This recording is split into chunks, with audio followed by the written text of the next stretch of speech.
Hello guys, আজকে আমি পাপড় দিতেছি যেহেতু শীতের দিন চলে আসলো।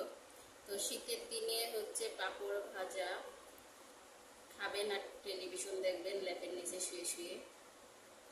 তার জন্য হচ্ছে আমি এখনই পাপড় দিচ্ছি যেহেতু এখন রোদ আছে আর কয়েকদিন পর হয়তো রোদের তাপটা এত থাকবে না, তার জন্য এখনই পাপড়গুলো দিয়ে দিচ্ছি।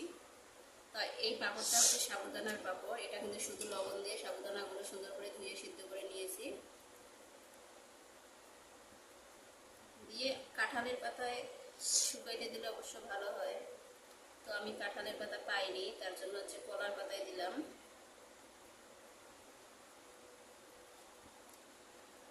তো আমি এখানে দুইটা বানাবো, দুইটা হচ্ছে এটা শুধু একটু লবণ দিয়ে সিদ্ধ করা, আর এটার ভিতরেই হচ্ছে শুকনা মরিচ তাইলা নিয়ে গুঁড়া করে সেটা দিয়ে আরেকটা বানাবো, ওইটা হবে একটু ঝাল ঝাল।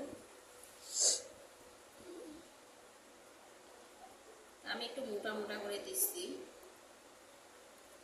পাতলা করেও দেওয়া যায়, আমি একটু মোটা করে দেবো কারণ এটা শুকানোর পরে এমনি